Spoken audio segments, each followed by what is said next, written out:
随着时间的推移，越来越多的人过来。本地像这样的宴请，一般是管早中2餐饭的。清早不管是谁来了，都一碗面条，这是沾寿星的光，吃长寿面呢。接着自然要去看看寿星，都是亲眷，有的就会包点钱给老爷子，老爷子也都笑眯眯的收了，还自己拿着个纸笔记着谁给了多少。倒不是说看谁给的多，这钱他也没打算收，只是现场退不好，等到寿宴过了，让儿子们拿着单子把钱退还了。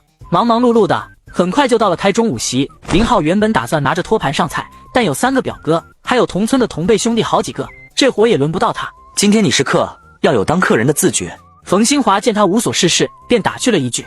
冯新兵倒是会偷懒的，把托盘给了另一个小年轻，然后站到林浩旁边，两人聊着天。阿浩，你眼界开阔些，你觉得我和你大表哥这生意接下来该怎么发展？林浩愣了愣，随即摇头。兵哥，我对装修这块一窍不通。随便说说。说实话，我们一直想做大一点，但越大的工程垫资越大。我们现在属于2包，我和你泽哥都明白，做1包不大现实，所以就想着转型。见林浩不语，他又接着道：室外装潢其实技术含量很低，现在或许还有点利润，但进场的人越来越多，竞争势必会加剧。听着兵哥说完情况，林浩犹豫着道：我不是很懂，但我感觉接下来室内装修应该更有搞头，而且室内装修也更能形成品牌，利润的话我估计也不比室外的低。冯新兵点头。试装利润还是很可观的，但试装比外装更繁琐，也更精细，我再想想吧。林浩倒是想到一个办法。兵哥，你要有意转型，我在村里弄了个地产项目，几10套院子的时装可以交给你，而且我还请了专业的设计人员，你们还可以多沟通。真的？当然真的，就当给你和泽哥练手了。冯新兵心头火热，做外装很简单，按照图纸干就行，但是装就涉及到设计了，这也是他明知试装很有搞头，一直拿不定的原因所在。若是有现成的设计方案锻炼团队，那当然是极好的。行，我和你泽哥商量一下。阿浩，你放心，到时你给个成本。别，那是几人合伙的，又不是我一个人的工程，该咋算就咋算，只要不比别人的贵就行。这你放心。冯新兵有些迫不及待，利用上菜的间隙就去和他大哥商量了起来。没一会，冯新泽又过来。阿浩，会不会太为难？泽哥，你就放心吧，小事情来着。那行，等有时间我们过去看看。林浩他们是跟着最后一拨人吃饭的，吃完之后差不多就能开收了。晚上酒席散掉，2个表哥也被扶回去休息，林浩这才坐下和二舅聊天。二舅，现在果园的利润还好吗？冯怀军摇了摇头，也就那样，一年忙个2、3万块吧。阿华和我说，你有意带他出海，有搞头。林浩点头，一年不说多，10万8万还能挣的。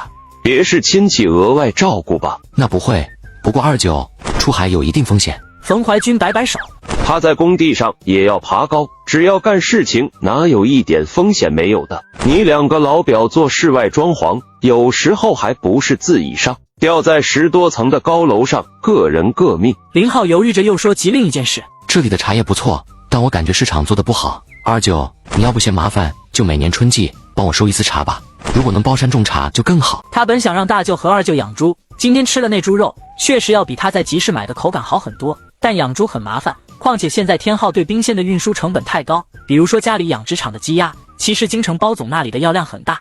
你想包山种茶？如果能包就更好，你和大舅帮我在这边打理，到时占个1、2成股份，反正茶叶产多少，我的公司收多少，销路不用担心。冯怀军沉吟了起来，自己这个外甥可是亿万富豪来着，在这方面肯定不会骗自己，只是包山种茶也不是那么简单的事。如果包山自己种的话，前期的投入可能有点大。不要紧，你和大舅商量一下，要多少钱跟我说一声就行，我们可以一边种一边收，你和大舅负责把控质量，如果真要做的话，我这边可能要安排一个团队过来。阿浩，你说真的？见林浩再度肯定，二舅直接起身，等下我去把你大舅叫来。等到冯怀远来了后，三人又是一番畅聊，算是达成了初步的意向。咱是至亲，所以有些丑话我说在前头，给你们每人1成的干股，以后有茶山了，日常的养护肯定也是你们负责，1个月每人3000块的工资，每年分红1次。阿浩，固定工资就……大舅，就因为是亲的，我才说这么直白，咱要干的是事业，可不是帮个1年2年就完了，以后你和二舅可能就得困在这里，连自家的果树估计都得卖了，那么总得有个稳定的进项啊。这一聊就到了深夜，林浩不至于给2个舅舅画饼，但他倒是把可行性说得很清楚，就以本地高山茶的品质，还有现在天浩的销售渠道，他有信心将这些推出去的。临了要休息的时候，林浩又想起一事，拿过自己的小包，从里面拿了2万块钱。大舅，老爷大寿，这是我爹孝敬的，今天老爷高兴，我就没拿出来了。如果今天拿出来，老爷虽不至于说临安国什么，但势必会想到自己早早过世的女儿，影响心情是必然的。冯怀远犹豫了一下，还是微点头。这钱我替你姥爷收了。林浩又把之前放在香厨的2盒子拿了出来。你们外甥现在多少家底？想来你们多少有点数了，给我个孝敬的机会。这么一点钱，咱再拉扯就没意思了。要是嫌少，你们是长辈，尽管开口。冯怀军见塞进箱子里的钱又拿了出来，愕然了一下，随即摇头笑了笑，知道这下是真推辞不掉了。3人不可能一晚上把事情商量好的，但大体也确定了，这才各自休息。第2天清早，二舅母又在往他的箱子里塞东西。这是猪肉，你记着回去就放冰箱里。林浩应了一声，开始把箱子往车上提。冯新华这边倒是简单，收拾了一个背包就行了。坐上车，向着众亲人挥了挥手，林浩这才启动车子。冯新华表现得还蛮兴奋，坐在副驾驶问道：阿浩，咱明天就出海？语气中透露着对大海的向往。可怜的娃呀，以后让你看海看到想吐。暂时还不行，你先过去玩2天，还有3天开海，到时你跟着一起吧。这次中途没有休息，到家时也才11点左右，提前打了个电话给林安国，所以他们到家时，林安国和林平都在他家里等着呢。对于冯新华的到来，自是表现得极为欢迎。我去，阿浩，这是你家？看到这如同电视里老外庄园一样的建筑，冯新华惊得嘴都合不拢。行啊，别跟土包子似的，快点进家。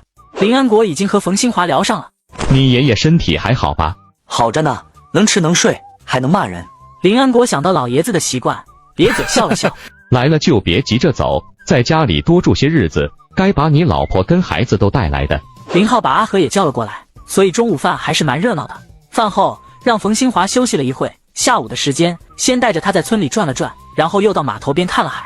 晚上时分，陈东也过来了，饭后叫来阿思阿和陪着冯新华玩牌。